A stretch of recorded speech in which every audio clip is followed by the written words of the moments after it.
오늘 두 번째 시간에는 신임 목회자를 어떻게 잘 맞이하고 또 어떻게 잘 지낼 것인지에 대해 성석환 교수님과 정삼희 목사님을 모시고 이야기해 봅니다. 이제 제 주변에도 이제 청년이었던 분들이 40대가 되면서 청빙위원회에 들어가게 되고 이러면서 어떻게 해야 되냐, 청빙을 그렇게 답답해 하시는 분이 많아서 저는 이제 저희가 발간했던 이 책을 추천을 해드리곤 하는데, 오늘 이 포럼이 여기 물리적 공간에 계신 분들뿐만 아니라 또 기사를 통해 또 유튜브를 통해 더 많은 교인들에게 유익을 전할 수 있기를 바랍니다. 장신대 성석환 교수님 앞으로 나오실 때 큰 박수 부탁드립니다. 성석환입니다. 제가 유럽에 한 달 정도 있다가 지난주 목요일 날 와서 아직 시차도 적응이 안 돼가지고 유럽으로 갈 때는 시차가 빨리 급하게 되는데 올 때는 되게 어려워요. 그래서 지금도 6시까지 잠이 안 와가지고 해롱해롱 되다가 잠깐 눈 붙이고 이제 나와서 아침부터 또 회의하고 이래서 와 있습니다. 그동안 그 교회개혁연대라고 하는 이 귀중한 자산, 한국교회 자산을 지키고 또 오랫동안 어려움을 불구하고 이 운동을 통해서 한국교회의 변화를 위해 수고하신 여러분들에게 감사의 말씀을 드리게 됩니다. 제가 유럽에 간 이유는 그 여러 가지 이유가 있었지만 청년 문제하고 또 교회의 공공성, 탈제도와 탈종교화 시대에 교회가 과연 뭘 할 수 있을 것인가에 대한 질문 때문에 다녀왔는데요. 저희가 굉장히 그 교회 개혁이라고 하는 의제를 가지고 그래도 10여 년 넘게, 길게는 20여 년 넘게 굉장히 이쪽 저쪽에서 또 복음주의는 복음주의대로 또 액큐는 액큐대로 여러 가지 고민도 하고 노력도 하고 했습니다만은 솔직한 말씀으로 지금은 굉장히 큰 좌절감이나 자괴감이 들지 않을 수 없는 상황이라고 말씀을 드려야 될 것 같아요. 그냥 우리 안에 정서적 동지들 관계에 있는 여러 가지 지체들이 상처받고 망가지는 것들을 연일 보도가 되고 있고 또 우리 영적인 빅맨들이 무너져가는 것들을 지켜보면서 이게 남 탓이나 누굴 비난할 문제를 넘어서서 우리 자신의 문제이고 우리도 그런 욕망 가운데 여전히 노출되어 있지 않나 이런 생각을 하게 되는 것이죠. 그래서 하나님이 이 땅의 교회들을 새롭게 하시고 변화시키길 누구보다 원하시는데 과연 우리가 어떻게 하나님의 그 선하신 뜻을 제대로 실현해 드릴 수 있을 것인가 이 거룩한 열망에 다시 한번 진정성과 겸손한 마음으로 모여야 되지 않나 그런 생각을 요즘에 굉장히 많이 하게 돼요. 저도 이제 내년에 한갑줄에 들어서서 그 은퇴가 이제 5년 남았거든요. 내년 되면은. 그래서 마음도 급해지고 그동안 뭘 한다고 했는데 하나님이 뭐라고 그러실까 하는 질문 앞에 서게 되고 한국교회 전체를 향해서 우리가 많은 이야기를 하고 또 비판도 많이 했는데 그럼 무효라는 게 아니고요. 오해하시면 안 되고 좀 한번 냉철하게 비판적으로 우리가 자성을 해봐야 되겠다. 또 돌아보고 우리에게 주신 은혜가 무엇이고 또 우리가 더 앞으로 변화시켜 나갈 것이 무엇인지를 진지하게 고민하는 한국교회 개혁진영의 범토론회 같은 게 좀 앞으로 한번 있으면 좋겠다. 지금 우리 안에 있는 여러 가지 모순과 갈등들이 굉장히 큰 것 같아요.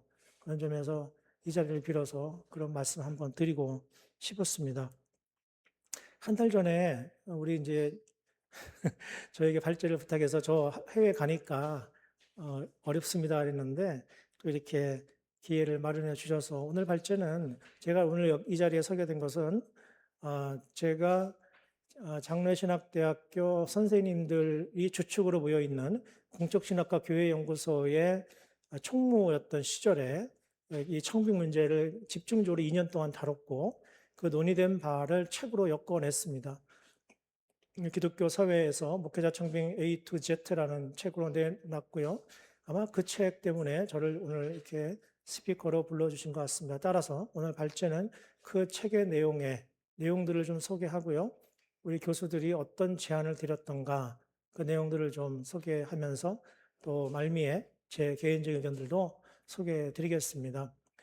먼저 전반적인 내용을 좀 압축해서 말씀을 드리면 제가 말씀드린 대로 과연 우리가 얘기하는 민주적 절차의 정당성이라는 것이 하나님이 보실 때 또 우리가 모두 만족하는 거룩한 교회를 위해서 최선의 방법인가 하는 본질적인 질문 앞에 저는 서 있거든요. 그래서 민주적 절차성의 정당성이 과연 모든 걸 해결하는가 하는 질문을 가지고 있습니다. 왜냐하면 그런 절차적 정당성을 가장 중요했던 국가 체제, 사회 체제, 오늘날 체제, 이 체제를 봤을 때 구구의 준동이나 이 전 세계적인 구구파들의 준동 상황을 봤을 때 이게 절차적 정당성 다 확보한 거거든요. 그러니까 이런 것들을 봤을 때 그런 것만으로 우리가 모든 것을 해결하기 어렵다 하는 점을 근본적으로 좀 제가 말씀을 드리고 싶은 거예요. 그래서 본질적인 토론이 이어지면 좋겠다 말씀을 드립니다. 앞서서 이미 다루셨기 때문에 제가 이걸 보면서 말씀을 드리겠습니다. 1차 때 이런 얘기를 하셨고요. 방금 전에 우리 대표님께서 소개해 주신 대로 이런 이야기를 하셨다고 제가 들었고요. 오늘 우리 주제는 이제 제가 맡은 주제는 어떻게 잘 맞이할까입니다. 우리 개혁연대에서 우리 기수경 사무처장님 맞으신가요? 사무국장님께서 인터뷰하신 내용을 제가 봤습니다. 앞으로 30% 이상 바뀌는데 어려움이 겪는 교회가 많아질 것이다. 이런 코멘트를 내셨어요.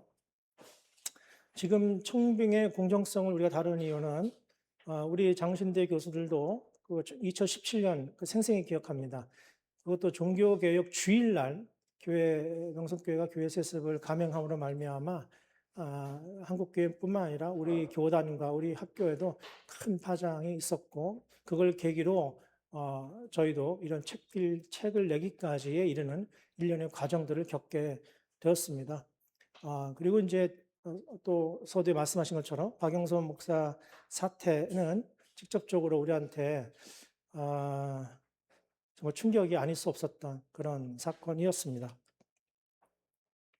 청빙 절차가 이제 말씀드린 대로 우리가 문제가 되고 있습니다. 그래서 청빙 절차의 문제는 절차적 정당성이 없는 담임 목사 청빙이 특정인들에 의해서 밀실에서 감행되거나 또 후보자를 미리 내정하거나 편향됐을 때 발생하는 그런 문제였습니다.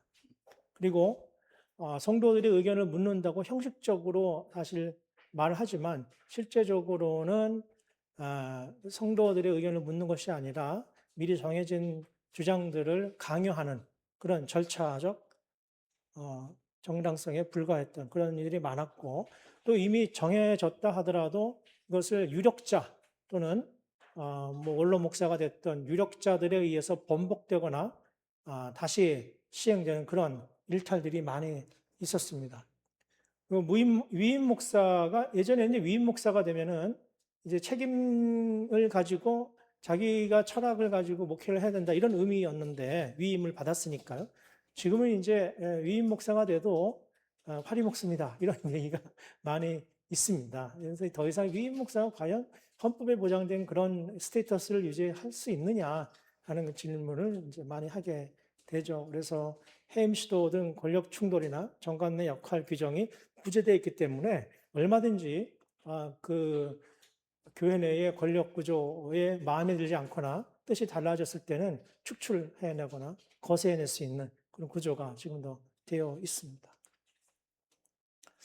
저 책에 그 연동교회 김중 목사가 필자 중에 한 명입니다. 김중 목사가 한국교회 목회자 청빙의 공공성이라는 글을 썼습니다. 이 책에서 이 글을 썼는데 김종 목사는 4가지의 청빙 방식에 대해서 논하고 있습니다. 첫 번째는 승계 방식이죠. 전임 목사가 후임 목사를 이제 지명하는 것이죠. 이건 이제 우리가 민주적인 절차로 봤을 때 매우 비민주적인처럼 보여요. 근데 의외로 여러분 제가 통계는 없지만 소위 민주적인 절차를 거쳐서 선택된 그 후임 목사가 목회를 편안하게 하는 통계보다 오히려 전임 목사가 후임을 지명해서 목회하는 그 목회지에 분란이 적을 소지가 더 많습니다. 확률상으로. 그래서 대물림 방지법과 충돌되고요. 교회 내 혼란 소지가 있습니다만은 제가 알고 있는 범위 안에서는 현상적으로 그런 것 같습니다.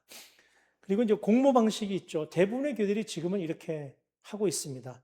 기업식 공개 채용을 해서 서류만으로 20, 30년 지도자를 고르는 데서 오는 부적합이 우려인데 저도 이제 어떤 모 교회에서 저희가 서류가 이렇게 들어왔습니다. 이 중에서 5명만 추려주십시오. 뭐 꽤 사이즈가 있는 교회였는데 그런 요청도 받아보고 근데 이 서류만 페이퍼 심사를 해야 되니까 이름은 다 가렸어요. 그래서 학교에서 이제 학생들 논문 지도하듯이 이제 이렇게 했는데 이것만 가지고는 뭐 알 수 없으니까 제가 한 거는 페이퍼입니다. 나머지는 이거 말고 더 중요한 것들이 많이 있습니다. 그리고 이제 최종 평가서를 보내고 했는데 어쨌든 지금은 제일 선호하는 방식은 공모 방식인 것 같습니다. 그러나 이 공모 방식이 얼마나 시장 질서, 자본주의 시스템을 그대로 답습하고 있는지는 여러분이 너무나 잘 알고 있을 거예요. 그래서 경쟁을 통해서 더 좋은 사람을 뽑는다.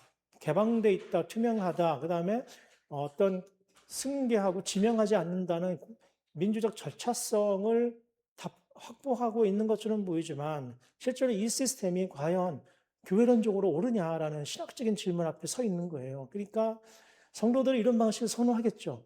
그러나 여러분 내가 말씀드리겠지만은 우리에게 더 중요한 것은 민주적 절차의 정당성도 중요하지만 저는 개인적으로 신학자라서 그런지 몰라도 신학적 정당성이 더 중요하다.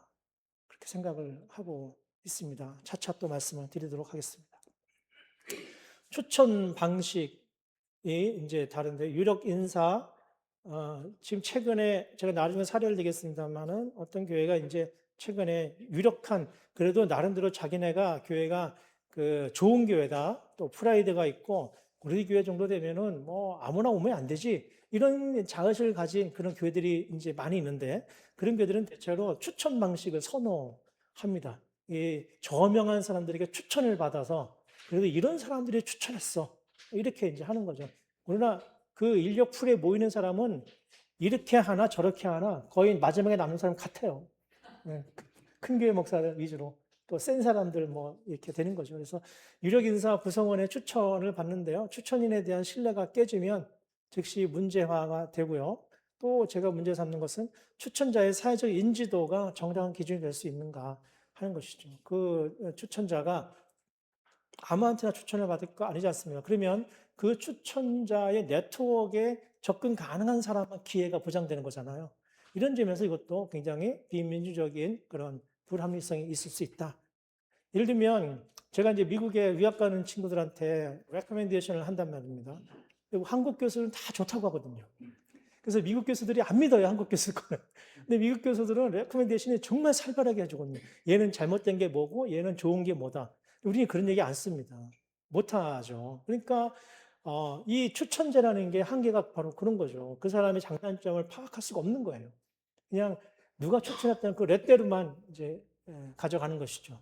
마지막 네 번째는 추천 공모 병행하는 형식입니다. 두 방식의 단점 보완 시도하는 건데 두 그룹 간의 헤게모니 싸움으로 역동성을 상실하는 그런 우려가 있습니다.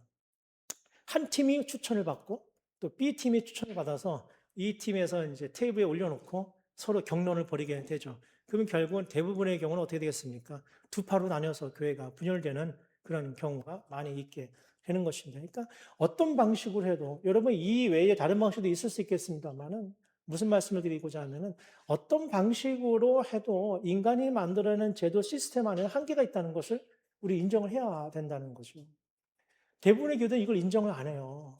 자기들이 굉장히 무소불위한 권리를 가지고 있다고 생각을 합니다. 저는 여기서부터 모든 게 시작된다고 봐요. 굉장히 사람을 이렇게 채용한다는 생각으로 하거든요. 굉장히 문제가 심각하다 생각을 합니다. 목사의 자녀면 성골 다 아는 말씀이죠. 장로, 권사, 안수 집사의 자녀면 증골, 평신도 자녀면 육도품, 부모가 교회를 다니지 않으면 평민. 저는 처음 평민으로 시작했습니다. 제가 1세대였거든요. 1세대에서 이 정도 올라왔으면 그래도 여러분 꽤 그래도 한 거잖아요. 그래서 제가 신앙생활 때 제일 부러웠던 게 아버지가 목사님이거나 장로님 친구들 너무 부러웠어요. 이게 뭐 기댈 비비 언덕이 있잖아요. 나는 그런 게 전혀 없었기 때문에 야, 참 부럽다. 그런 생각을 많이 했었는데, 아, 그때는 그냥 낭만이었어요. 그냥, 그리고 아버지가 목사인 그 친구들을 바라볼 때 그 친구들이 뭔가 이렇게 나보다 더 우월하다는 생각 때문에 한 게 아니고, 신앙적으로, 영적으로 뭔가 이렇게 그 계승하게 있고, 아, 뿌리가 있다는 것 때문에 부러웠던 것이지. 근데 지금은요, 지금은 이 얘기는 그런 낭만적인 얘기가 아니고 세습, 계급 세습에 관련된 얘기입니다. 그러니까 지금은 철저하게 교회 안에도 계급 세습이 되기 때문에 목회자의 세습만 그 세습이 아니에요, 여러분.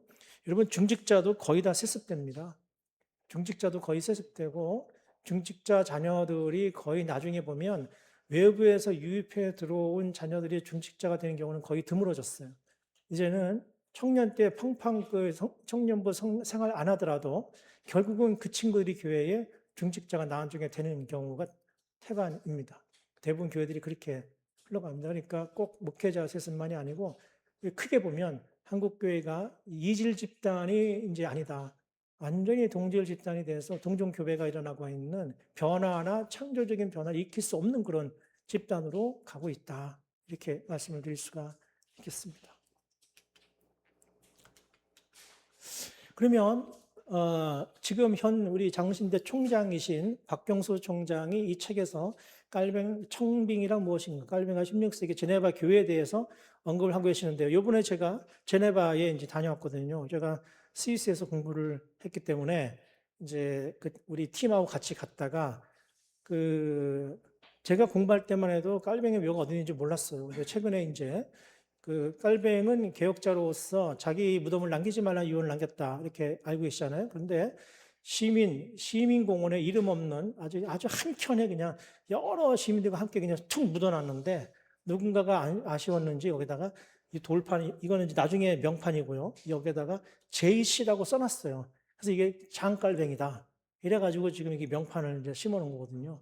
이 장깔뱅의 소박한 무덤을 보면서 다시 한번 그 종교개혁자들이 오직 하나님께 영광, 오직 하나님께 영광이란 그 명분 때문에 투쟁하고 싸우고 또 서로 오류도 있었고 그랬는데 그 명분 때문에 자기 이름조차 남기지 않았는데 루터교는 루터교라는 이름을 붙였잖아요. 루터 성경도 있어요. 근데 깔뱅 성경은 없잖아요. 깔뱅교도 아니잖아요, 우리는. 그만큼 개혁교회의 전통이라는 게 굉장히 오직 하나님께 영광이라고 하는 이 기치가 굉장히 확실했고 찌빙길리 역시 남긴 게 없거든요. 대부분이. 근데 지금 오늘날 많은 교회에서 이런 개혁교회 전통을 다 상실해 버리는 것이 아닌가. 목회자를 세우고 청빙하는 이게 너무나 중요해져 버리고 그 교회의 미래를 좌우하는 그런 사건이 되어 있다는 것이 아이러니하게 느껴지게 됩니다. 그래서 박경수 총장은요, 개혁교회 목회자의 선발과 임무, 16세기 제네바를 중심으로 하는 글에서 소명이 뭐냐? 소명. 깔뱅에 의하면 기독교 강요에서 나온 얘기입니다. 기독교 강요에 의하면 소명이란 내적 소명과 외적 소명이 있다 이렇게 말씀하십니다. 나와 하나님만이 아는 부르심이 있다는 거죠. 내적 소명은. 외적 소명은 교회의 공적인 부름, 즉 특정 교회의 담임 목사이거나 특정 교회의 어떤 사역자 이런 스테이터스를 의미합니다. 내적 소명은 야심이나 욕망이 아니라 하나님을 향한 경외와 교회를 세우려는 그 진심, 오직 자신의 양심이 아는 영역이라고 말할 수가 있겠습니다. 외적 소명은 내적 확신만으로는 목회자가 될 수 없어요, 여러분. 목회자가 되기 위해서는 신학교 가서 훈련을 받아야 하고 전문적인 훈련을 받아야 됩니다.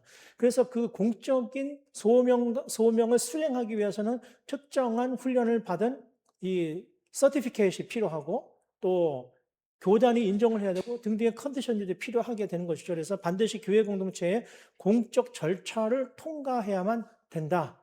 이런 말씀을 드리게 되는 겁니다. 그래서 깔뱅은 목회자는 참되고 또 신실해서 해야 된다. 기독교 강요에 나오고 있습니다. 그래서 청빙은 공동체의 그 당시 제네바 교회에서도 청빙이라고 하는 것은 공동체의 공적 절차였다는, 이미 16세기부터 공동체의 절차였지 특정 개인에 의해서 낙점하거나 이런 경우가 전혀 없었다는 거예요. 16세기부터.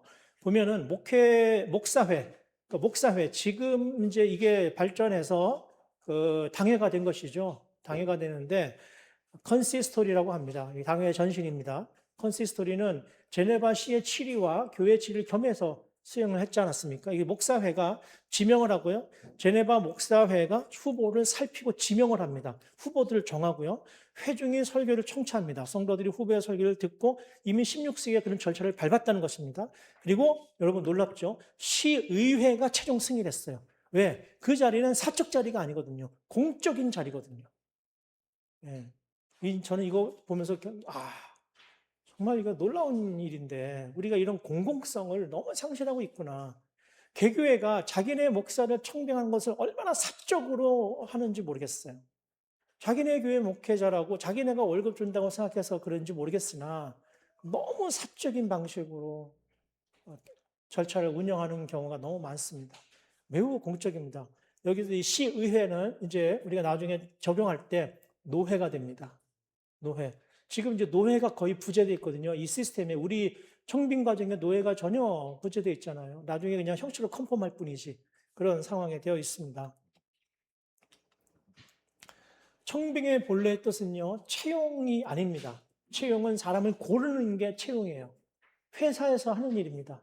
그러나 청빙은 예의를 갖춰서 부탁하여 모셔온다는 것입니다. 여기 혹시 이제 평신도 우리 그 성도님들이 계시면 또 목사라고 또 목사를 이렇게 모시라고 그러네. 지금 민주주의 시대에 이렇게 하면 되나?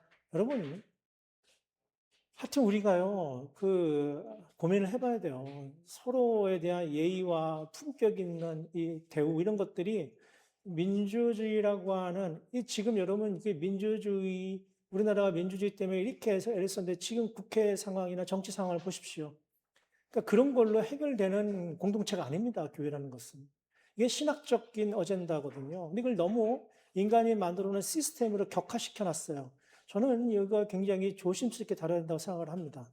그런 점에서 청빙은요, 자신들의 목회자를 예의를 갖춰서 부탁하여 모셔오는 것을 의미합니다.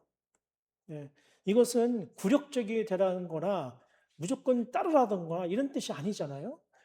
사무엘이 이새에게 물어되 사람을 보내어 그를 데려오라. 그가 여기 오기까지는 우리가 식사에 앉지 아니하겠노라. 이런 말씀도 있습니다. 예모가 아니라 중심을 본다. 모셔온다. 모셔온다. 오디션 보는 게 아니지 않습니까? 근데 지금 대부분의 교회는 오디션을 보고 있습니다.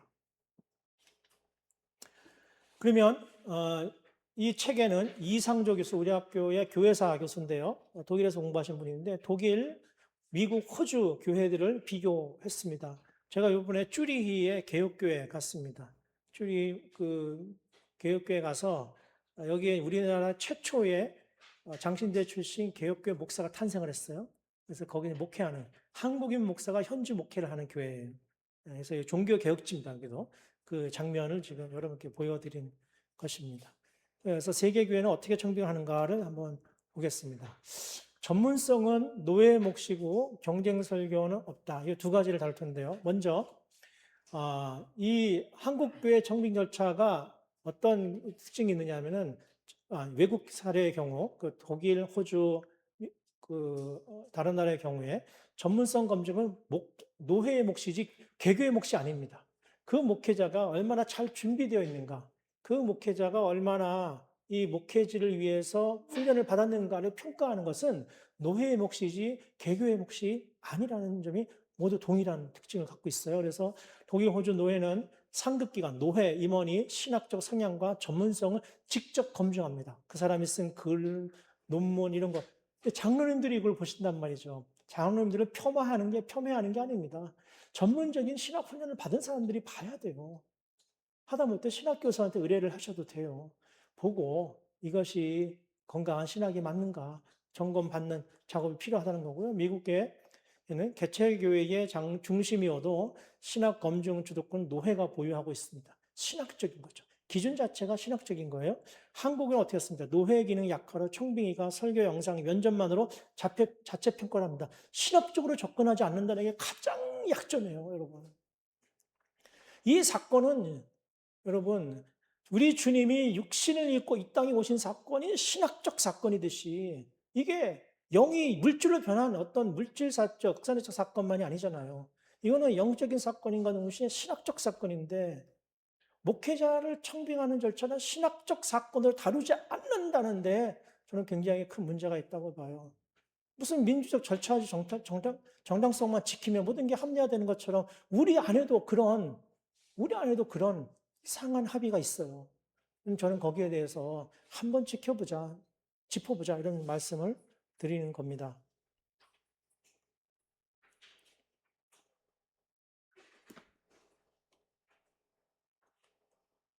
이거 제가 시간이 있으면 예, 빨리 하겠습니다. 경쟁 설교가 없다는 겁니다. 언더 교회는 이제 대부분이 몇 사람 써놓고 이제 돌아가면서 설교를 시키잖아요. 근데 대부분 해외 교회는요, 노예 전문기관이 검증 후 회중에게는 최종 한 명만 추천합니다. 노예가. 이런 다 살펴봤는데 이분이 당신 교회에 맞습니다. 추천합니다. 깔뱅의 대의제 16세기부터 깔뱅은 이미 회중은 추천된 후보의 찬반 투표로만 참여한다. 여러분, 이게 회중의 권리를 약화시키는 게 아니거든요. 이게 비민주적으로 하라는 뜻이 아니거든요. 신학적 사건으로 다루라는 거거든요. 한국은 여러 후보가 주일마다 경쟁하듯이 설교하는 시험 설교를 관행하고 있습니다. 더 멋지게, 더 잘하게, 더 아주 섹시하게, 더 매력적인 설교를 하는 사람을 뽑자는 것밖에 안 됩니다. 이건 오디션 경쟁이에요. 이건 오디션 프로그램이지 신학사건이 아니라고요. 우리가 언제까지 이걸 통해서 좋은 목회자를 고를 수 있다는 확신, 이건 신화입니다. 공통점, 은퇴와 청빙은 맞물려 있습니다. 은퇴 연령이 교단 연금제도와 연동되고 절차는 전임자 사임 후 시작이 됩니다. 독일이 67세, 미국, 호주는 60에서 70세이고 연금 수령과 연계된 은퇴 연령이 있고요. 재정적 안정을 고려한 제도가 지원이 됩니다. 전임자가 사임하면 임시 목사 인테림이 오고요. 이번에 제가 브리스톨도 갔는데 브리스톨이 지금 임시 목회자 체제더라고요. 임시 목회가 있고 그 임시 목회자가 노예의 정권을 받아서 그리고 모든 걸 노예에 보고합니다. 어떻게 됐다는 거. 청빙을 하고 6개월에서 1년 내 완료해서 전임자는 절차에 관여하지 않습니다. 한국교회 동사목회 관행, 저도 이것도 이제 장점이 있어요. 동사목회가. 한국교회는 유교적 습성이 정재훈 교수가 얘기하셨다 그러는데 유교적 관행이 있기 때문에 그런 점에서 봤을 때 동사목회가 주는 효용감이 있는데 그럼에도 불구하고 신학적으로 봤을 때 은퇴 전 후임 청빙 개입의 여지가 너무나 강하고요. 절차적인 공정성을 훼손할 수 있는 우려가 있을 수 있다. 이렇게 봅니다. 그러면 이제 공통점이 뭐냐면, 이건 이제 했고요. 올라가네. 자, 한국교회 그러면은, 독일, 미국, 호주와 한국교회는 뭐가 다르는가? 대부분 없습니다. 대부분의 이 외국의 청빙을 내는 교회들은 처치 레포트라는 걸 냅니다. 우리 교회는 몇 명이 출석하고 우리 교회는 재정이 얼마이고 우리 교회는 1년 예산이 얼마고 우리는 목사님 오실 때 이렇게 해드릴 것이고 이런 제도가 있고 이렇게 진행될 것이고 몇 년의 신임 절차가 있고 이런 것들을 아예 청빙 공고에 같이 냅니다. 아예.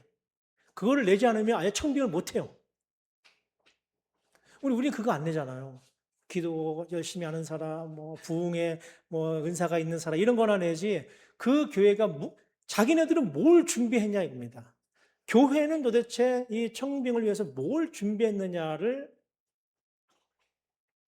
제출하지 않는 거죠. 이렇게 하면서 우리가 그걸 절차적인 정당성을 확보했다고 말할 수 있을까요? 예, 그게 이제 안 돼 있는 것이고요. 전문성 검증 주체가 노예상급기관이고요. 한국교회 대부분 개체교회 청빙위원회죠. 이것도 지금 굉장히 민주적이고 잘 한다고 하는 게 이거잖아요. 근데 사실 이게 철저하게 자본주의 시스템을 따라가고 있다는 것을 우리가 파악을 해야 됩니다. 회중 후보자 수는 1인만 추천하는데 다수 경쟁을 하고요. 하여튼 이런 것들이 이제 한계가 있습니다. 한국교회를 위한 세 가지 제안, 이제 이상조 교수가 제안을 했습니다만 우리 공교원 교수들이 합의해서 제안을 하게 됩니다. 교회 프로필, 방금 말씀드린 대로 청빙을 할 때 교회도 어떤 준비가 되어 있는지를 공개적으로 프로필을 해라. 요즘 여러분 담임 목사에게는 그런 거 공개 안 하는데 우리 학교는 지금 교육전도사 모시기가 굉장히 어려워졌어요. 수도권에서. 그래서 교육전도사를 청빙 공고를 낼 때 얼마 주고 어느 날 와서 몇 시부터 하고 이런 걸 다 학교 홈페이지에 올리지 않으면 애들이 안 갑니다. 교육전도사는 구하기 어려우니까 그렇게 하는데 담임 목사들은 한번 열면 막 몇십 통씩 오니까 그렇게 안 하는 거예요. 사실 여기에 지금 히든 메시지가 있습니다. 교회 목회자 수와 관련된 문제가 있어요. 이게 저 나라들은 그렇게 했으면요 목회자가 별로 없어서 그렇습니다. 어, 그렇게 목회자가 많지가 않아요. 그래서 이번에 영국 가니까 그 URC도 한 목사님이 세네 교회를 해야 되더라고요. 그 상황이 다른 거죠, 우리랑은. 그래서 청빙에 앞서 교회의 방향성과 비전을 정리한 보고서를 작성하는 거. 두 번째는 전문성 평가 위원회, 후보자 검증은 노회 또는 객관적 전문 기관에 협력하고 반영 비율을 사전에 합의해서 진행을 하자. 제안을 드리고요. 세 번째, 경쟁 설교 제안하고 노회 전문 기관과 협력해서 최종 한 명만 회중에 추천하는 개혁교회 전통을 회복하자. 여기 장로교 아닌 분도 있겠지만 기본적으로 우리가 그 종교개혁 전통에 있는 분은 다 개혁교입니다. 자, 제가 볼 때는 이것들이 절차적 정당성인가 신학적 정당성인가 이 질문을 한번 해봤습니다. 많은 교회가 절차를 지켰으니 정당하다고 여깁니다. 그러나 절차적 정당성보다는 신학적인 정당성이 더 중요하다고 저는 생각합니다. 참여의 원칙이 되게 중요해요. 우리 이제 그 공동대표님도 시작할 때 우리가 그동안 성도들이 이제 참여하는 그런 방식으로 많이 민주화되고 많이 발전했다 이렇게 얘기하셨는데 전적으로 동의합니다. 그동안 한국교회가 그렇게 못했으니까 전적으로 동의하는데 일견 또 살펴보면 모든 구성원이 의사결정에는 참여해야 한다. 그러나 모든 세부 규칙 과정 자체에 모두가 관여해야 하는 것은 아니라고 저는 생각을 해요. 이건 좀 구분이 되어야 할 필요가 있습니다. 그리고 개혁교회 원리는요, 대의정치입니다. 대의정치. 기본적으로. 대의정치고 직접 민주주의가 아니라 신뢰할 대표를 세워 운영하는 구조를 가지고 있어요. 이것이 권력을 독점을 이루고 이 대의정치를 수행하는 사람들의 영적 성숙도가 부족해서 인간의 욕망에 휩쓸리는 이런 모습 때문에 우리가 문제를 삼는 것이지. 그럼에도 불구하고 기본적으로 이 개혁교회들이 갖고 있는 대의정치의 그 아름다운 운영에 대해서는 우리가 한번 깊이 고민해 봐야 된다. 어떤 식으로 해도 모든 사람이 매번 모든 회의에 참여할 수는 없습니다. 그러니까 결국 리더십을 세우고 팀장을 세우고 할 수밖에 없어요. 그게 대의정치입니다. 그러니까 그 대의정치라고 하는 기본 원리가 우리 헌법적 원리인데 교회에 그 헌법적 원리를 이 청빙에도 어떻게 잘 녹여낼 수 있을 것인가를 고민했을 때 성도님들과 또 당회 또 이걸 수행하는 노회가 협력 구조를 잘 이루어야 되겠습니다. 그래서 그 외국 사례의 한계가 뭐냐면 목회자 공급이 많지 않아서 노회가 주도권을 쥘 수 있다고 저는 평가했습니다. 노회에 대한 정치적 신뢰가 유지가 될 수 있는 것은 대부분이 노회에서 은퇴하신 목사님들이 이런 활동에 적극적으로 참여하세요. 대부분 연륜이 있고 경륜이 있고 신학적으로 점검되신 분들이 이제 이런 활동에 참여하기 때문에 현실 정치에 매여 있지 않기 때문에 정치적으로 뭐 휩쓸릴 이유가 없죠. 목회자 처우가 현실적으로 높은 수준이 아닙니다. 외국에는 실제로 URC의 경우에 한 목회자가 3-4개 목회를 해야만 될 정도로 그렇습니다. 한국교회는 중대형 교회일 경우에 제가 말씀드려요. 청빙 경쟁이 치열하고 노예에 대한 정치적 신뢰가 저조한 게 이제 우리의 한계입니다. 처우가 중산층 이상의 삶을 보장해요. 중대형 교회만 해도 300명만 넘어도 500명만 넘어도 제네시스 교회라고 그래요. 그런 상황이 돼서 그 중산층 이상의 삶을 보장할 때 노예 주도 모델을 그대로 이식하기 어려운 그런 상황에 놓여 있습니다. 그래서 원리는 우리가 배우되 이 구조 조건의 차이를 감안한 한국적 적용이 필요하다고 봅니다. 자, 그러면 참여 민주주의의 경계 위에서 우리가 위임이라는 장치를 어떻게 활용할 것인가? 모두가 다 관여하면 다 좋아지는가?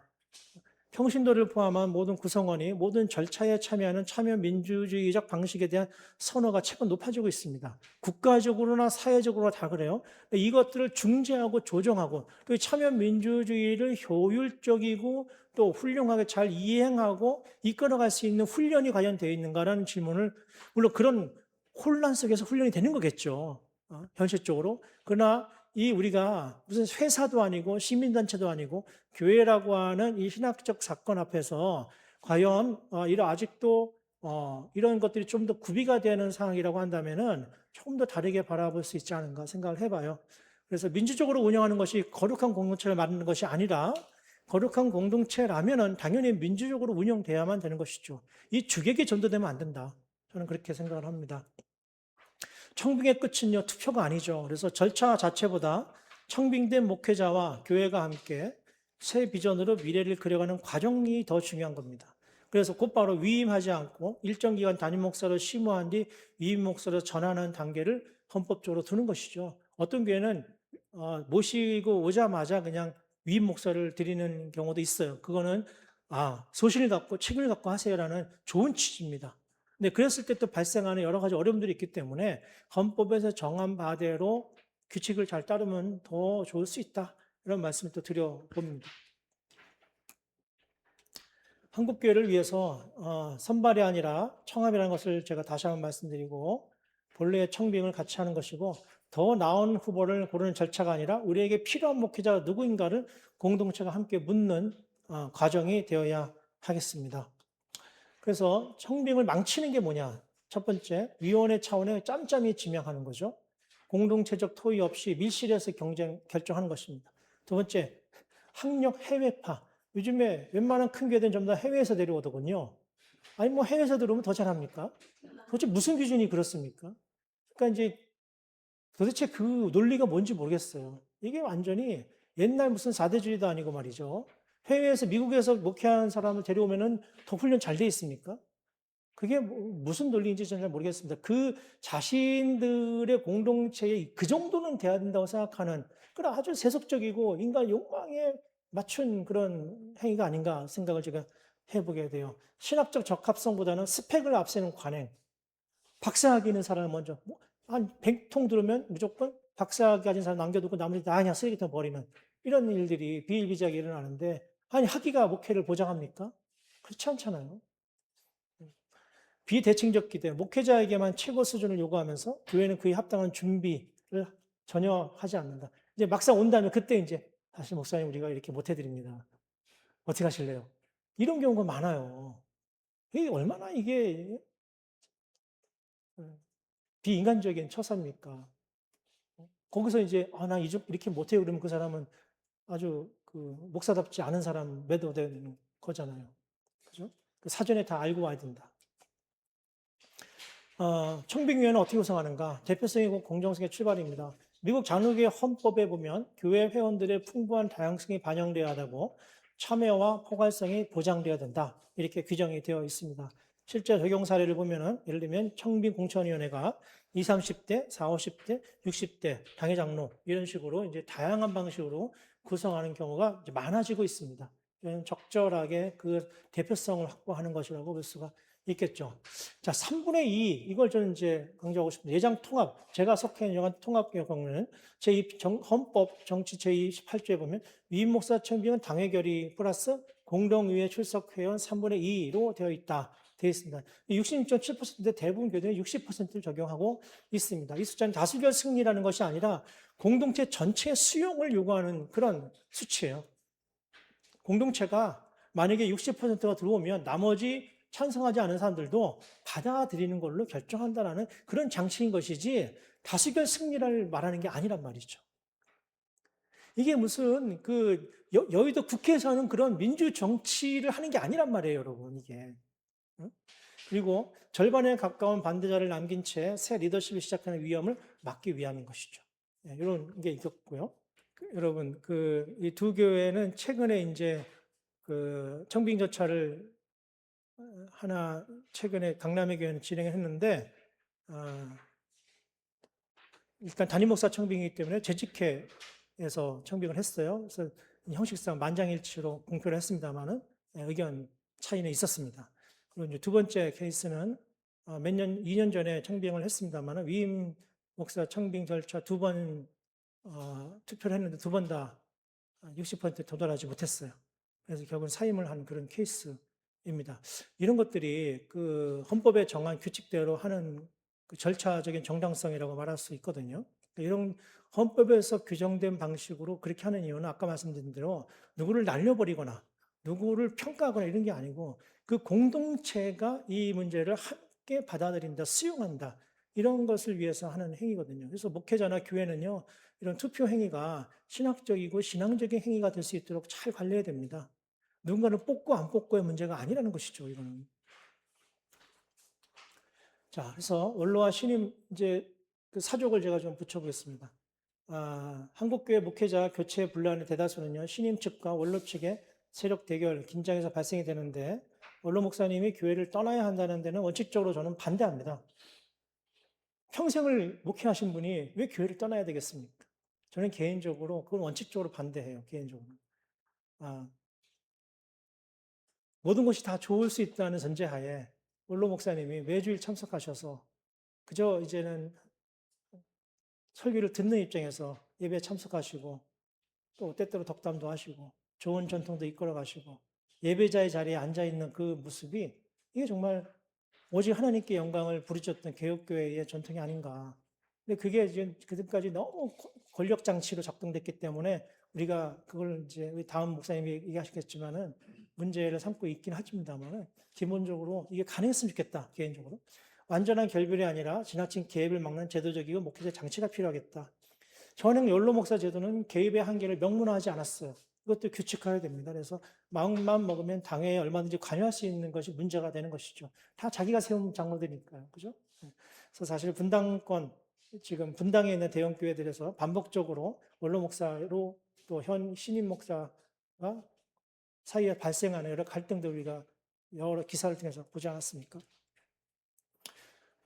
저희 책에는요, 부교육자 문제도 다루고 있습니다. 담임 목사 청빙만 문제가 되는 게 아니고 더 심각한 것은 부교육자 청빙입니다. 부교육자는 정말 담임 목사가 그 목줄을 쥐고 있지 않습니까? 어느 교회는 당회가 또 뽑기도 합니다만 현실적으로 한국 교회는 그렇습니다. 그래서 부목사 역시 청빙할 때 고용 조건을 명시를 명확하게 하자.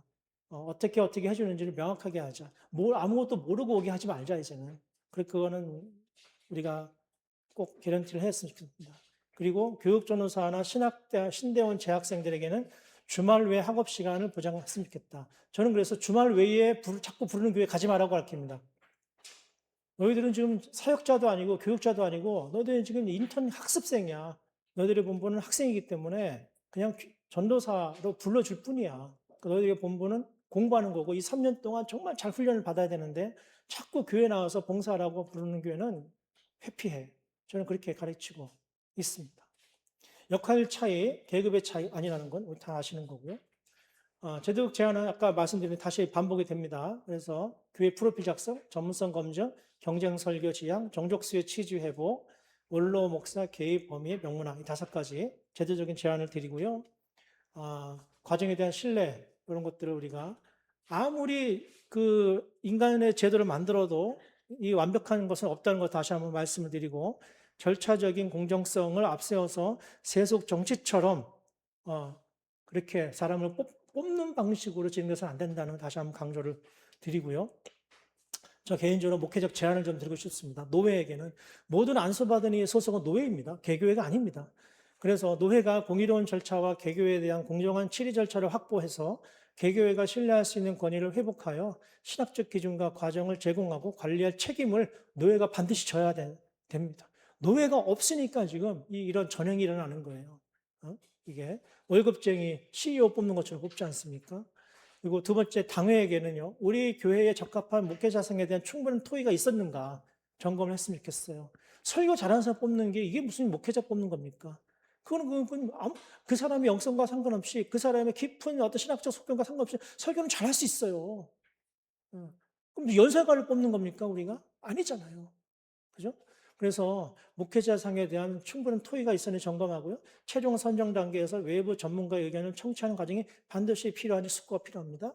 추천제가 가진 또 다른 세속적 기준에 대한 지나친 과신을 제고할 필요가 있습니다. 회중에게는요.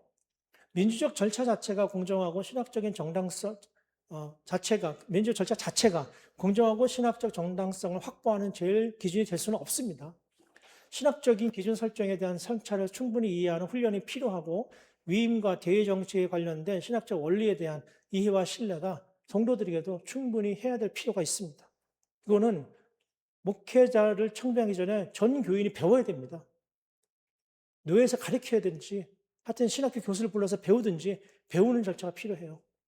회중에게 그렇고요. 목회자에게는요. 본인이 무엇을 준비하였고 어떤 성품의 목회자인지 성찰하고 자신에게 적합한 목회지인지 그 교회가 분별하는 과정을 거쳐야 됩니다.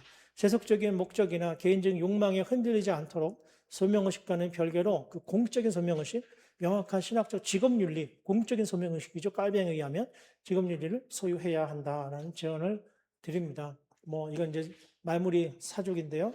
잘 보내는 것과 잘 맞이하는 것은 동전의 양면이다. 그리고 총빙의 공정성은 목회자의 공적 정체성을 확증하는 신학적인 절차 사건이다.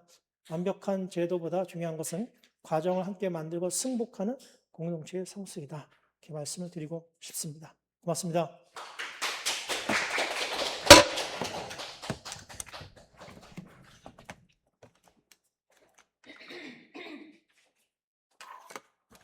네, 이렇게 해외 사례와 한국 사례 비교해서 이렇게 보여주셔서 너무 흥미로웠습니다. 교수님께서 책임 편집인으로 발간한 목회자 청빙 A to G 교회 화평과 청빙의 공정성을 위한 안내서 그것도 참고하시면 좋겠습니다. 이 순서 끝나면은 질의응답 시간도 있으니까 미리 질문도 많이 생각해 보시면 좋겠습니다. 이제 신도중앙감리교회 정삼희 목사님 모실 텐데요. 목사님께서 첫 번째 포럼에도 와서 또 함께 해주셔가지고 그때 너무 감동받았었거든요. 목사님 나오실 때 큰 박수 부탁드리겠습니다.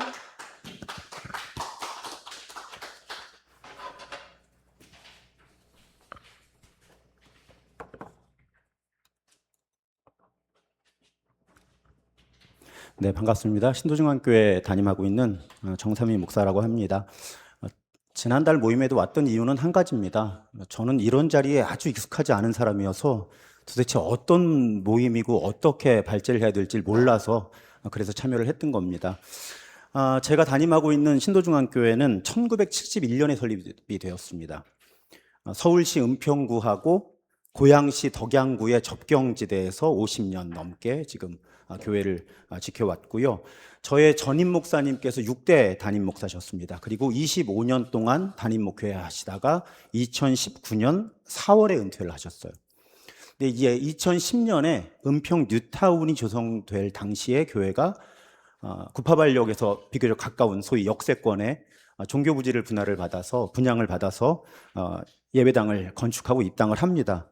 근데 문제가 그 이후에 교회 성장이 기대만큼 이루어지지 않으면서 교회가 좀 어려움을 겪기 시작을 해요. 그래서 뭐 새로 새 가족이 오지는 않는데 기존 교인들은 뭐 돌아가시기도 하고 이사를 가시기도 하고 안 맞아서 떠나시기도 하니까 교인이 감소를 하죠. 그러면서 더 큰 문제는 가뜩이나 교인이 감소하는데 고령화되는 겁니다. 그리고 많은 교회들이 경험하는 거죠. 건축 부채로 인한 재정 압박의 위기를 심각하게 겪기 시작을 합니다. 2019년 4월 28일에 제가 첫 설교를 했는데요. 제가 첫 설교를 할 때 주일 작년 예배 인원이 1부, 2부 합쳐서 약 100명 정도였고요. 대부분 60세 이상이셨습니다. 65세가 젊어서 차량 운행하시더라고요. 자, 그러면 25년 동안 한 목사님이 장기 목회를 하시고 70세에 은퇴를 하고 새로 50세가 제가 보기보다 젊습니다. 당시에 49살이었어요. 50세가 채 되지 않은 젊은 담임 목사가 온 거예요. 그리고 지금 8년 차 접어듭니다. 그럼 과연 그동안 교회에 어떤 일이 있었을까? 교회는 어떤 변화를 경험했고, 오늘 주제가 이제 그렇게 온 담임 목사가 어떻게 교회를 함께 이뤄갈까가 질문이라서 저는 여러분 교수가 아닙니다. 데이터가 없습니다. 저의 경험이 데이터라 사실은 생각해보면 발제라는 게 그렇습니다. 좋은 이론만 좋은 발제가 되는 게 아니라 이야기거리를 만들어드리는 것이 좋은 발제라고 생각을 해서 그냥 저의 경험을 오늘 편안하게 들으시면 좋겠습니다. 제가 나누고 싶은 첫 번째 꼭지는 청빙 과정의 갈등이 최소화되는 게 새로 오는 목사한테는 너무너무 중요하다고 하는 것입니다. 자, 은퇴하시는 저희 전임 목사님께서 두 가지 고민이 되신 거예요. 저는 앞에 우리 성 교수님 강의가 너무 저에게 설득력이 있었습니다. 정말 현실이다.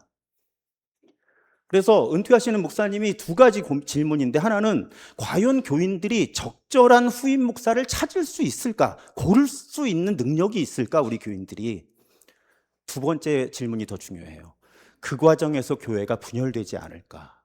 가뜩이나 지금 약해져 있는 교회가 그 과정에서 분열되지는 않을까? 그래서 다소 파격적인 안을 교회에 제안하십니다. 그것은 본인의 은퇴 예우는 교회에 맡기겠다. 대신 후임 목사를 본인이 정할 수 있게 해달라. 그래서 이제 장로교회 당회죠. 감리교회는 기획위원회입니다. 역제안을 합니다. 오케이, 좋습니다. 다만 후보를 복수로 해주십시오. 누가 돼도 좋겠다 하는 후보를 목사님 세워주시면 우리는 그 가운데 담임자를 정하겠습니다. 나름 윈윈 전략이죠. 그렇게 해서 합의를 한 거예요, 교회가. 담임 목사님 원칙이 있었습니다. 철저하게 자기하고 직접적인 관계가 없어야 돼요. 공개 채용하지 않았습니다. 그런데도 제가 목사님 찾아뵈러 갔더니 이력서가 이만큼 쌓여 있는 거예요. 왜? 신도중앙교회 아무개 목사님 은퇴하는 거 온 감리교회가 다 아는 일이죠. 70세가 정년이니까 청탁인 거죠. 여러 경로를 통한 청탁으로 이미 이력서가 이만큼. 근데 목사님 나름대로의 소신이 있으셨어요. 내가 모르는 사람을 추천해야 정당하고 하나님께서 그 과정을 이끄실 것이다. 그렇게 목사님이 소신이 있으셔서요. 제가 어느 날 전화를 받았는데 모르는 번호에서 받았어요. 듣도 보도 못한 교회에 이름 한번 들어본 적 없는 목사님이 저에게 담임자가 되어달라는 겁니다. 후임자가. 그렇게 과정이 시작이 되었습니다. 담임 목사님, 그러니까 전임 목사님께서 2명의 후보를 교회에 추천하셨고요. 교회는 그 가운데 저를 담임자로 결정을 했어요. 부임하고 보니까 전임 목사님은 저하고 성경 해석 방법, 교회 전통에 대한 이해, 신학의 기본적인 생각, 정치 의식, 리더십 유형 많은 부분에서 정반대였습니다. 그런데도 일면식도 없는 저를 후보로 추천하신 것이 지금도 의아합니다. 많은 교회가 당연시하는 복잡한 서류 제출 없었습니다. 앞뒷면 2페이지짜리 이력서하고 2페이지짜리 목회 자기소개서가 다였습니다. 초청 설교 없었습니다. 원로 목사님 소신이었어요. 설교는 하나님의 말씀을 선포하는 설교가 면접이 되어서는 안 된다. 그래서 위원들에게 설교 듣고 싶으면 온라인으로 들어라. 왜 불러서 들으려고 하느냐. 그리고 다만 그래도 담임을 정하는 거니까 만나볼 수는 있겠다 했는데 교회는 결론으로 말씀드리면 저는 담임 목사님 내외분과 저희 부부만 만남을 가졌고요. 장로님 가운데 한 분하고 통화를 한 적도 없습니다. 교회는 그냥 기도했습니다. 그리고 위임한 거죠, 위원들에게. 감리교회는 절차상 구역인사위원회라는 조직이 있어요. 당시 한 12명으로 제가 기억을 하는데 그 12명에게 계속 필요를 얘기하면서 교회는 기도했습니다. 그렇게 청빙 과정이 진행이 되고요. 또 한 가지 분열을 방지하기 위해서 참 지혜로우셨어요, 교인들이. 그 인사구역위원회가 이제 감리사님이 오셔야 됩니다. 장로교회로 치면 노회장이라고 할까요? 이 교회의 담임자를 정하는데 교회 외부에서 이제 감리사가 와서 회의를 주재해야 되는 거고요. 당연히 담임 목사는 빠져야 되고요.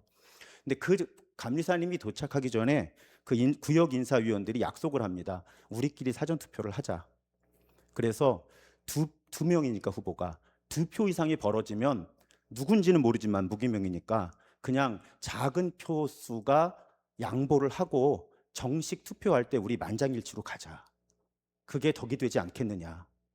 12명이 투표를 해서 2표 이상이 벌어지면 승복을 하자. 그래서 실제로 감리사님이 오셔서 구역인사위원회에서 토론을 하고 무기명 투표를 해서 저는 만장일치로 담임이 된 거고요.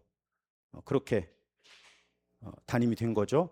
이 경험을 통해서 제가 나누고 싶은 말씀은 새로운 목회 리더십의 정착을 위해서 교회는 우선 청빙 절차의 갈등을 최소화하는 선택을 해야만 한다는 것입니다.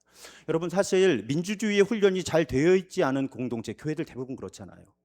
절차적으로 민주주의를 표방했다고 하고 그 후유증에 시달리는 상황 적지 않습니다.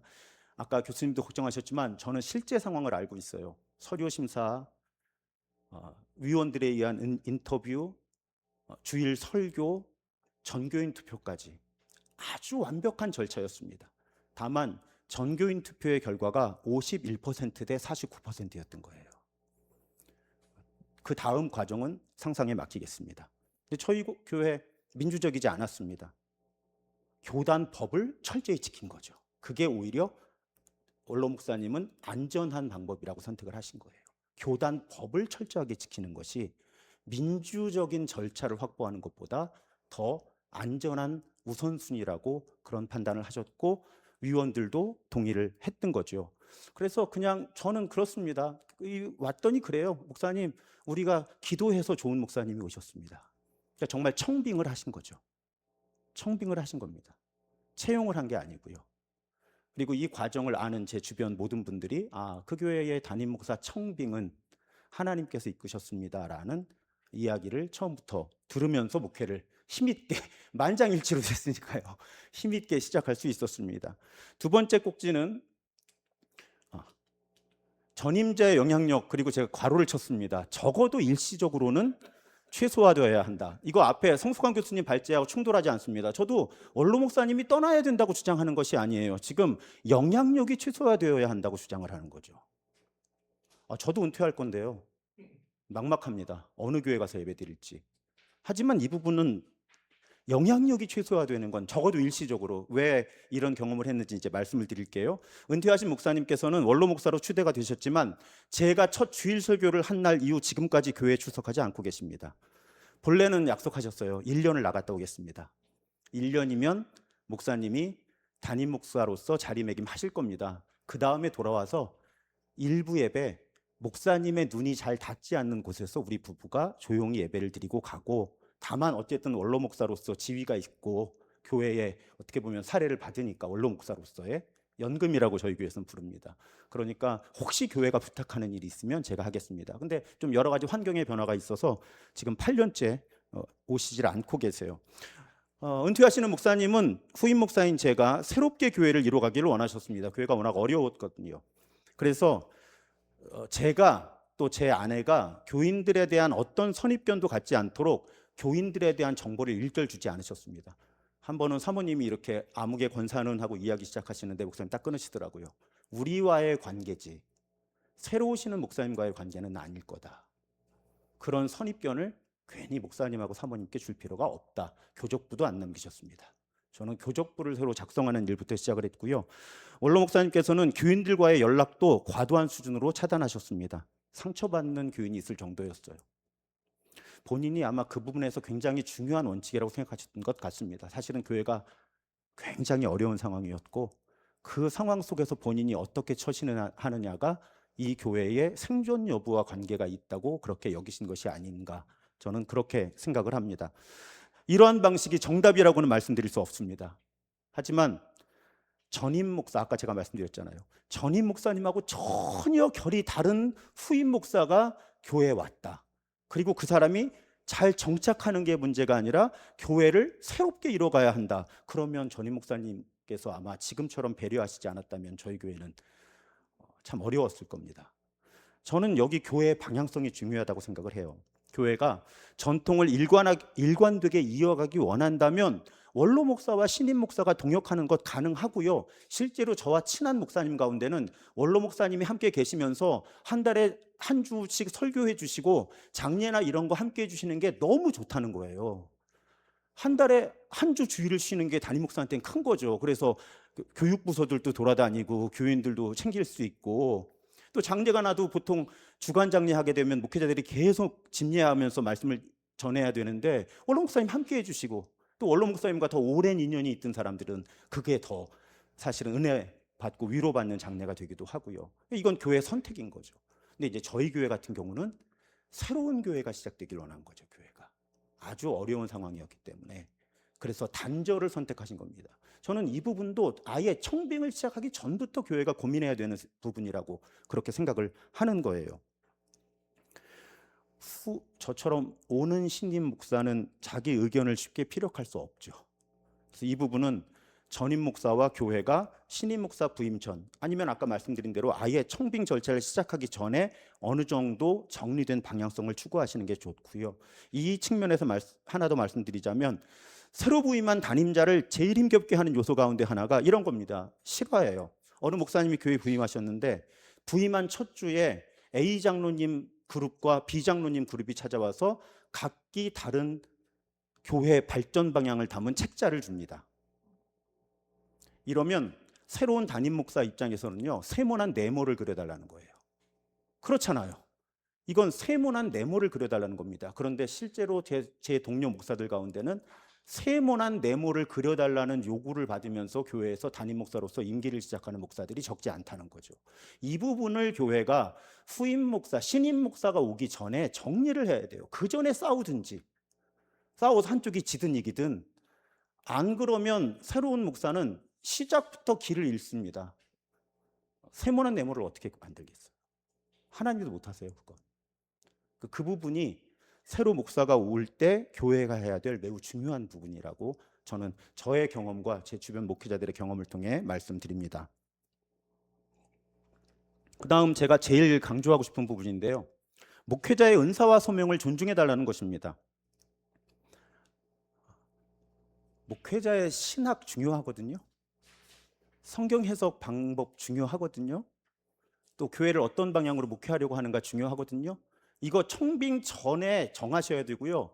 그래서 정한 목사가 오면 그 사람이 자기의 은사와 소명대로 목회하게 놔둬야 되는 거죠. 근데 실제로 담임자를 검증할 때는 그런 거 하나도 안 보고 제대로. 그리고 담임자가 왔을 때 본인의 은사와 소명을 발휘할 수 있는 기회를 주지 않는 교회들이 상당히 많다는 거죠. 저희 교회의 경험은 그렇습니다. 제가 처음 장로님들하고 이제 식사를 하게 됐어요. 부임 직후라고 저는 기억을 합니다. 그랬더니 어떤 승용차를 마련해 드릴까요? 이렇게 물어보시더라고요. 당시 교회가 많은 부채가 있었는데 그래도 교회는 새로 오시는 담임 목사의 차를 바꿔드려야 된다. 이렇게 원칙이 있었고 또 교회 재정이 무지하게 나쁜데도 원로 목사님은 다 부채기는 합니다. 근데 현금을 확보를 해두신 거예요. 빚을 내서. 왜 새로 오는 후임 목사가 너무 재정이 현금이 없으면 새로 하고 싶은 일을 못 할까 봐 너무 눈물 나죠. 빚이기는 해요. 제가 갚아야 될 빚이기는 한데 그래도 2억이 넘는 돈을 현금으로 확보를 해놓고 이걸 새로 오시는 목사님이 소신껏 목회하는데 사용하게 하십시오 하고 떠나버리신 거죠. 그러니까 이제 장로님들은 당연히 이제 차를 바꿔 드려야 되겠다 이렇게 제안하신 거예요. 그때 제가 승용차를 사양하면서 이렇게 말씀드렸습니다. 저의 생활비나 승용차 같은 문제가 저에게는 그렇게 중요하지 않습니다. 하나님께서 저 그리고 아내에게 주신 은사와 소명이 분명히 있을 텐데 그 부분을 최대한 살려서 목회할 수 있도록 도와주십시오. 그리고 지난 7년 동안 저희 장로님들 뿐만 아니라 온 교회가 그렇게 저와 아내를 이해해 주시고 도와주고 계십니다. 아까 말씀드린 것처럼 저의 성경 해석 교회론 목회 방향 전임 목사님 또 주류 한국 교회와 많이 다릅니다. 예를 들면 제가 백종원의 골목식당 이야기를 교인들에게 하면서 상권이다. 하나님 나라의 상권, 지역은. 그러면 A라는 음식을 잘하는 식당, B라는 그 백종원의 골목식당 보신 분들 계시겠지만 식당 하나하나를 컨설팅하는 게 목표가 아니었잖아요. 그렇게 해서 어떤 시너지를 일으킬까. 그래서 교인들한테 그런 말씀 드린 거예요. 대부분의 교회들이 성장을 추구하고 빠른 것, 많은 것을 축적하는 것, 뭐 이런 것들 추구하는데 하나님 나라 상권에는 그렇지 않은 교회도 있어야 합니다. 그러면 우리 지역에 반대 색깔을 갖는 교회도 있어야 하지 않겠습니까? 이렇게 말씀을 드리기 시작했어요. 그래서 일상성과 공공성에 초점을 맞추고 단순하고 느린 문화를 추구하고 선교적인 교회를 추구하면서도 신수도원적인 색깔의 교회. 여러분 이걸 교인들이 이해했겠습니까? 더군다나 새로운 목사가 교회가 성장하는 게 과연 좋은 일일까요? 계속 이러고 있는데 교회가 재정적으로 어려웠고요. 지금도 어렵고 제가 은퇴할 때까지 어려울 겁니다. 그래도 최대한 성장주의는 배격하려고 노력해 왔고요. 그럼에도 기존 교인들, 특히 기존 교인들 대다수가 아까 말씀드렸죠. 65세 이후였다. 그럼에도 신임 목사가 꿈꾸는 교회에 대한 구체적인 경험이 없음에도 많이 저항하지 않으셨습니다. 최선을 다해서 그 방향성을 인정해 주셨어요. 초기에 당연히 일부 교인들이 동요했고요. 심지어 일부 교인들이 이탈할 때도 장로님들을 중심으로 전체 교회가 후유증을 최소화하면서 제가 흔들리지 않도록 여러 방식으로 신뢰를 표현해 주셨고요. 제일 고마웠던 건 대다수가 침묵해 주셨던 거예요. 교인들이 불만을 갖고 떠나면 그 교인도 안타깝지만 사실은 그 여파를 염려할 수밖에 없는 게 현장 목회자거든요. 근데 놀랍게도 교인들이 그런 충격들을 다 흡수를 해주신 거죠. 교회가 새로워져야 된다는 그 공감 때문에 그런 선택을 해주셨습니다. 원로들께는 제가 가끔 90도로 절을 합니다. 예와 실제로 있었던 사건 하나를 말씀드리겠습니다. 몇 가지가 있어요. 이제 처음에 좀 충돌이 있었습니다. 그래서 주일 오후 예배가 그때 당시에 있었는데 주일 오후 예배야말로 정말 60대 후반부터의 회중이에요. 젊은 사람들은 오전 예배 드리고 식사하고 다 집에 가거나 뭐 다른 사역을 하거나 모임을 갖죠. 제가 그런 말씀을 드렸어요. 사실은 정말 그때 지나고 나서 죄송했는데 약간 짜증을 낸 것 같아요. 제가 좀 힘들어서. 뭐라고 말씀드렸냐면, 여러분, 제가 담임 목사로 와보니까 우리 교회가 성장하는 건 다 원하시는 것 같습니다.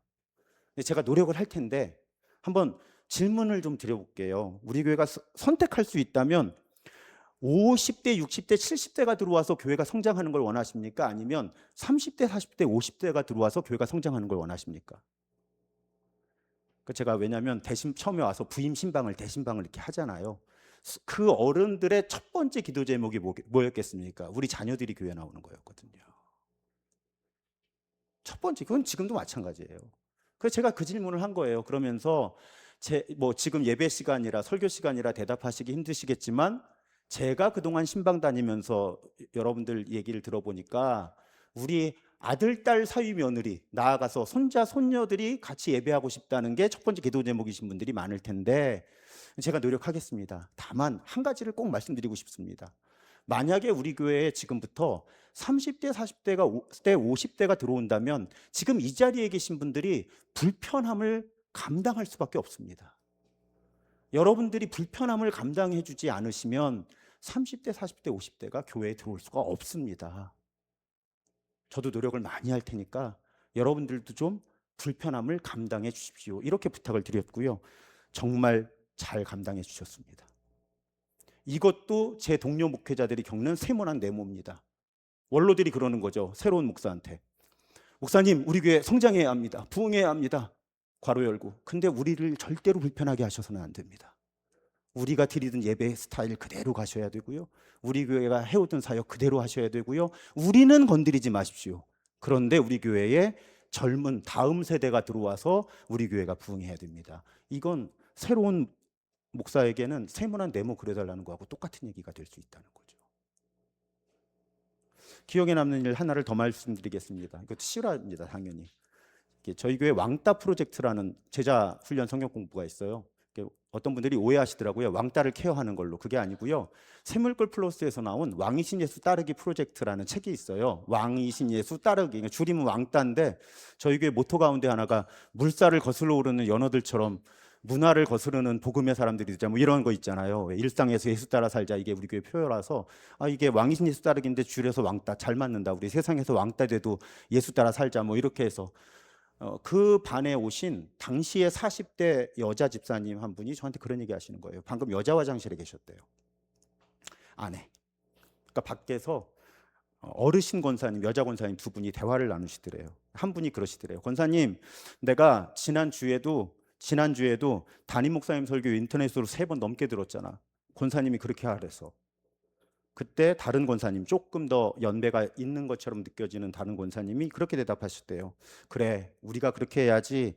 우리 나이 든 사람들 이해 못한다고 담임 목사님한테 설교 바꿔달라고 쉽게 해달라고 그러면 절대 안 돼. 우리가 이해 못하는 걸 우리가 쫓아가야지. 목사님 보고 우리한테 설교 맞춰달라고 그러면 우리 교회 안 돼. 이 대화를 들었다는 거죠. 그때 그 40대 여자 집사님이 세 가족이셨거든요. 근데 이런 일들이 제가 아는 사건이 몇 개가 있어요. 근데 이제 그만큼 원로들이 감당을 하신 거죠. 교회가 어쨌든 새로워져야 된다는 거는 뭐 새로워져야 된다는 게 이렇게 굉장히 낭만적이고 부드러운 구호가 아니라 어떻게 보면 교회 생존하고 관계가 있었으니까 몇십 년을 지켜온 교회가 사라질지도 모른다라고 하는 그런 어떤 두려움부터 출발하는 그런 양보가 있었던 거죠. 제가 5년 차쯤 됐을 때 어르신들이 비로소 목사님 이제 설교 알아듣겠어요 하고 커밍아웃 하시기 시작했어요. 5년 차쯤 됐을 때 너무 창피하고 감사했던 거죠. 그동안 못 알아듣는데 그냥 알아듣는 척하고 앉아 계셨구나. 너무 감격스러워 하시는 거예요. 목사님 이제 교회 오는 거 좋아요. 이제 설교가 들려요. 이게 제가 5년 차 때쯤. 왜냐하면 사실은 5년이 왜 걸렸냐면 그 사이에 3년이 코로나였거든요. 제가 부임해서 8개월 만에 코로나가 왔으니까요. 사실은 부임 신방도 다 한 바퀴를 못 돌고 코로나를 맞아서 사실은 지금 교회가 살아남은 건 은혜예요. 제 입장에서는. 근데 이제 이런 원로들의 양보가 있었다는 겁니다. 저희 교회에서 굉장히 중요하게 강조하는 표어가 하나 있는데 나쁜 신학이 나쁜 실천으로 이어진다는 겁니다. 교회에 나쁜 실천이 일어나는 근본적인 이유는 나쁜 신학에 있다는 거고요. 왜 나쁜 신학이 만들어지느냐? 성경 해석이 왜곡돼 있거나 빈약하기 때문이라고 저는 믿는 거죠. 그래서 저는 우리 교회 새 가족이 오시면 면담할 때 분명히 말씀드립니다. 교인이 5명이든 5만 명이든 그 교회 담임 목사만 할 수 있는 게 있습니다. 그건 성경을 해석하고 신학을 세우는 겁니다. 그건 부목사가 100명이어도 못합니다. 그건 담임 목사만이 할 수 있습니다. 그래서 저는 담임 목사기 때문에 성경을 읽고 신학을 세워나가는 일에 제 가장 많은 시간과 에너지를 써야만 합니다. 그러다 보면 신방이라든지 교회의 여러 프로그램들은 약해지거나 어려움을 겪을 수밖에 없습니다. 목사 똑같습니다. 모두 24시간, 일주일에 7일, 1년 365일입니다. A라는 것에 시간을 투자하는 목사는 B와 C의 약점이 생길 수밖에 없습니다. B에 투자를 하는 목회자는 A와 C의 약점이 생길 수밖에 없습니다. 그런데 우리 교회는 담임 목사는 성경을 읽고 교회 전통을 해석해 주는 것에 가장 많은 시간과 에너지를 써야 된다고 고백하는 교회입니다. 그리고 7년인데 교회가 잘 따라와 주고 계십니다. 아까 말씀드린 것처럼 담임 목사를 청빙하는 과정에서는 그 목회자가 정말 그 교회에 적합한지 철저하게 검증을 하십시오. 하지만 일단 누군가를 담임으로 받아들였다면 그분이 자신의 은사와 소명을 최대한 살려나갈 수 있도록 도와주셔야 되는 거예요. 제 주변의 많은 목회자들이 그 부분에 너무 힘들어합니다. 교회에서 소신껏 설교를 못하는 거예요. 어떤 목회자들에게는 이거만큼 힘든 게 없거든요. 아무리 뭐 월급 생활비를 많이 받고 뭐 좋은 차를 타고 그래도 내가 소신껏 설교할 수 없다면 목사는 사실은 정체성의 위기를 느낄 수밖에 없는데 너무나 많은 제 동료, 이제 막 역사가 그래도 좀 있는 그런 교회들의 부임한 동료 목회자들이 이 부분에 너무 목마름을 느끼고 심지어는 교회를 떠나거나 옮길 고민을 하고 목회를 그만둘까를 고민하는 동료 목회자들도 존재하고 있다는 부분 말씀드리고 싶습니다. 그다음은 이제 목회자와 가족의 실제적인 필요를 살펴달라는 것입니다. 한국교회 목회자들 아까 교수님 말씀하신 것처럼 처음 부임할 때 자신이 받을 예우에 대해 잘 알지 못하는 경우가 많습니다. 저 역시 그냥 그렇게만 들었어요. 교회 재정이 어렵지만 전에 부담임 목사 하실 때보다는 많이 받으실 수 있도록 책정했습니다. 이렇게 설명을 듣고 제가 교회에 왔어요. 그래도 교회는 지금까지 전반적으로 합리적인 수준의 사례를 하기 위해 노력해 주셨습니다. 여러분, 사실은 담임 목사의 예우가 단순히 사례비의 액수에 달려있질 않아요. 복잡합니다. 주택 제공의 여부, 주택의 상태와 관리 비용, 세금 문제, 승용차의 구입과 유지 비용, 목회 활동비가 있느냐 없느냐, 어떤 영역에 얼마가 있느냐, 자녀 교육비가 있느냐 없느냐, 어떤 영역에 얼마나 있느냐, 또 최근에는 은퇴 후에 그 연금에 대한 지원이 있느냐 없느냐, 굉장히 복잡하게 이루어져 있고요. 이걸 교회가 미리 잘 살펴주셔서 준비를 하셔야 된다는 거죠. 제가 미국 연합감리교회 담임자청, 거기 이제 감독의 파송인데 어쨌든 그 과정에 좀 들어가 본 적이 있습니다. 깜짝 놀랐어요. 아예 감리사님이 이렇게 계약서를 보여주는데 심지어는 집에 TV가 있네 없네까지 다 써 있더라고요. 그만큼 세밀하게. 그러니까 목회자가 올 때 이해하고 오게 하는 거예요. 어떻게 본인이 생활할 수 있을까? 더군다나 목회자들은 가정이 있으니까 굉장히 좀 인상 깊은 대목이었습니다. 근데 저희 교회는 툭 던졌어요. 부목사님 때보다는 많이 받게 해드릴게요. 근데 와 보니까 정말 교회의 힘든 재정 상황을 고려할 때는 굉장히 높은 수준으로 책정을 하셨고요. 지금까지도 여전히 교회가 제 생활을 배려하기 위해서 애를 써주고 계십니다. 이거는 사실은 제가 성경 본문을 굳이 인용하지는 않겠지만 성경에 써 있잖아요. 다 구약의 레위기부터 신약의 서신서까지 신앙 공동체는 적절한 다른 수입이 없이 그 공동체를 섬기는 사람들의 필요를 공급하도록 성경에 써 있으니까요. 교회들이 그 부분에 있어서 배려가 필요하다는 것입니다. 담임 목사에 대한 지원은 사실은 돈 문제만은 아닙니다. 제 경우에는 코로나 팬데믹이 오면서 아내의 역할에 큰 변화가 나타났어요. 신방을 할 수 없잖아요. 아내가 상담학 전공 박사과정에 진학을 하고 지금도 상담사로 삽니다. 사실은 부임 초기였기 때문에 제가 말리기도 했고 좀 고민이 많았어요. 저희 전임 담임 목사님의 사모님은 다른 일을 전혀 하지 않으시고 교인들을 돌보시기도 하고 교회 사역을 하셨으니까. 근데 교회는 아내의 결정을 존중해 주셨고 격려해 주셨습니다. 저희 교회 할머니들한테 너무 감사한 게, 할머니 권사님들한테 제가 칭찬받으려고 제가 말렸다고 그랬다 혼났습니다. 목사님, 공부하고 싶은데 공부 못하는 게 얼마나 평생 한인데 사모님 공부하고 싶은데 그걸 막았냐고. 보니까 이분들이 본인들 혹은 자녀들의 여건이 좋지 않아서 공부를 많이 못하신 거죠. 그래서 아내는 지금 힘들게 삽니다. 왜냐하면 담임 목사 사모 역할도 해야 되고, 그러다 보니까 이제 풀타임 상담사는 할 수가 없고, 이렇게 계약직으로 여러 곳 센터에 계약을 하거나 혹은 이렇게 개인적으로 들어오는 상담을 하면서 그렇게 상담사로서도 살고 있는데, 교회가 반대했다면 어려운 일일 텐데 교회가 제 아내의 은사와 소명도 존중을 해주신 거고요. 뿐만 아닙니다. 솔직히 말씀드리면 저희 아들이 하나 있는데 현재 교회에 출석하고 있지 않습니다. 아들은 기독교와 성경의 가치에 대해 인정하고 존중합니다. 하지만 세상의 비극적인 현실 속에서 전지전능한데 착하기까지 한 절대자를 믿을 수 없습니다. 저는 아들의 이런 영적인 여정을 최대한 솔직하게 교회와 소통하고 있고, 교회는 아직까지 이 문제로 저희 가정을 압박하신 적은 없습니다. 교회가 담임 목사와 가족을 지지하고 지원하는 데는 이런 단지 생활비 문제뿐 아니라 은사와 소명의 문제라든지 가족의 여러 측면들을 포함하고 있다는 부분을 말씀드립니다. 또 한 가지, 담임 목사의 예우에 포함되어야 될 부분이 있습니다. 그건 부담임 목사님들과 전도사님들에 대한 예우입니다. 부담임 목사님들과 전도사님들에 대한 예우가 좋지 않으면 담임 목사가 목회를 하기에 굉장히 불편하고 힘듭니다. 당연히 물론 그보다 더 먼저 이분들의 생활을 서포트해야 되는 책임이 교회에 있다는 건 당연하고요. 근데 오늘 발제 주제가 담임 목사가 어떻게 교회에 안정적으로 정착할까가 질문이기 때문에 그렇게 표현한 겁니다. 제가 부임할 때는 풀타임 부담임 목사 한 분만 계셨는데 지금은 풀타임 2분, 이제 파트타임 2분, 이렇게 4분의 부담임 목사님이 계시거든요. 아까 교수님 말씀하신 대로 전도사가 없어요. 그래서 전도사들이 해야 될 일을 이제 목사들이 하고 있어요. 전도사들의 페이를 받으면서. 그런 것 때문에 포지션이 이제 목사님만 4분이 된 거예요. 본래 적정선은 저희 교회는 풀타임 부담임 목사님 1분, 풀타임 전사님 1분, 파트타임 전도사님 혹은 신학생 2분 이렇게 4명이어야 되는데 전도사나 신학생은 없고 목사님들은 사역이 필요하다 보니까 지금 부담임 목사님만 4분이 된 거죠. 근데 이제 교회가 여러 재정의 압박에도 불구하고 제가 연말이 되면 나름 심사숙고를 해서 재정부에 제안을 하거든요.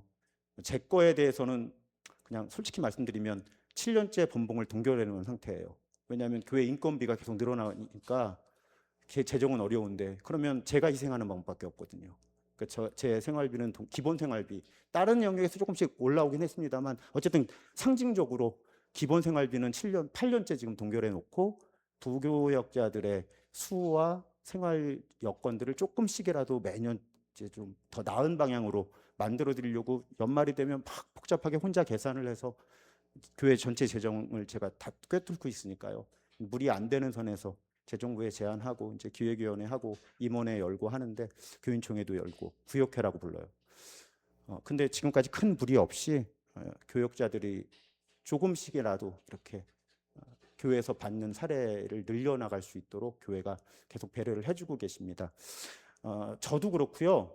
솔직히 말씀드리면 동료 목회자들 젊은 그 부담임 목사님들이나 전사님들 더해요.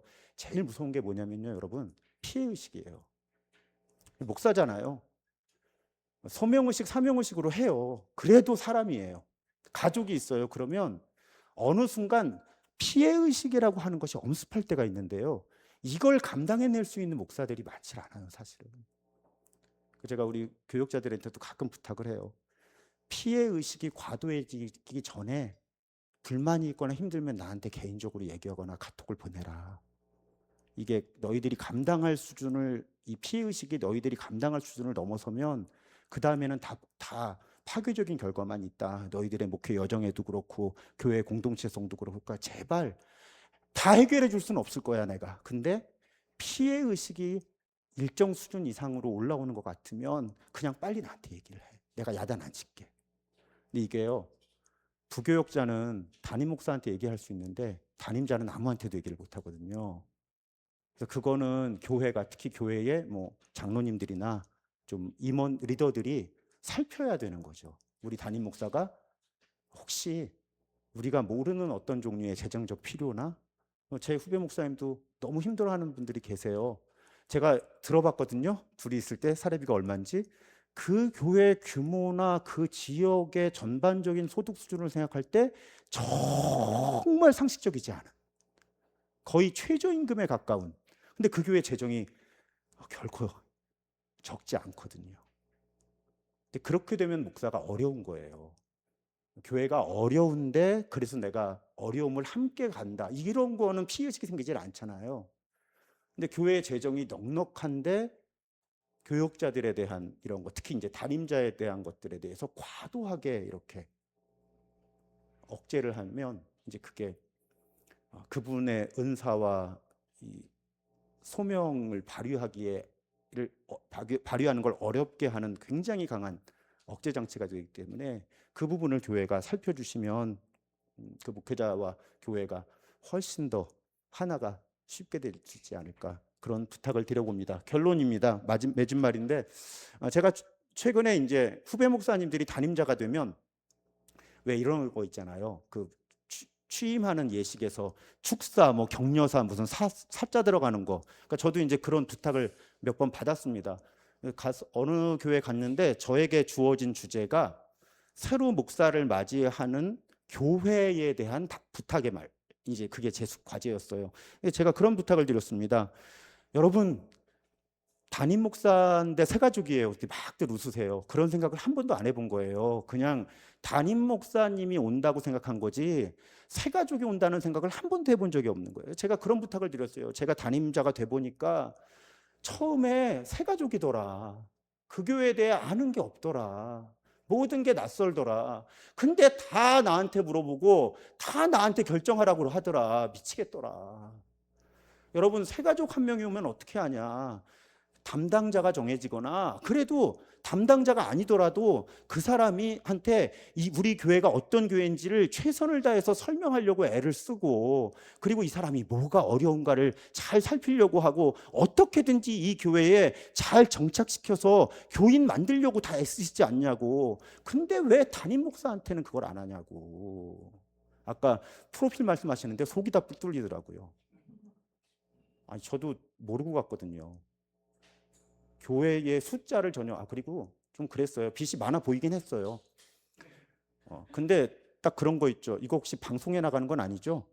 제가 그런 생각한 거예요. 쪽팔리게 목사가 그러면 빚이 뭐 5억이라 그러면 가고, 뭐 10억이라 그러면 안 갈 거야? 뭐 그건 내 몫이지 뭐. 그냥 그래서 아예 안 물어본 거죠. 빚이 얼마냐고. 재정은 아예 안 물어봤어요. 다만 이제 근데 돌아가면 제가 이제 어떤 교회의 부담임 목사였으니까 보고를 해야 되잖아요. 여기 담임을 하려면. 그럼 분명히 몇 명 모이는 교회냐고는 질문을 받을 테니까 몇 명 모이는지만 설명해 주십시오. 그렇게 해서 이제 그 숫자만 가지고 청빙 절차를 거치게 됐는데, 여러분, 담임 목사가 아무리 교회 대표고 소위 영적인 지도자라고 해도 일정 기간은 새 가족으로 대해 주셔야 된다는 거예요. 가족은 더 말할 것도 없어요. 뭐 가족이 담임 목사인가? 그래서 새 가족이 오셨다. 우리 교회 새 가족 한 가정이 오셨다. 근데 담임 목사다. 그럼 어떻게 저 새 가족의 가정이 우리 교회에 빠른 시간 안에 한 가족을 이룰 수 있을까? 그런 관점에서 담임 목사님과 가족들을 맞이해 주신다면 훨씬 프레임 자체를 새 가족이 오셨다, 새로운 식구 한 가정이 오셨다라는 그 틀로 담임 목사님과 가족들을 환대해 주신다면 굉장히 쉽게 그 담임 목사님과 가족들이 한 교회를 빨리 이룰 수 있지 않을까, 그런 부탁의 말씀으로 오늘 제 발제를 마치고자 합니다. 경청해 주셔서 감사합니다.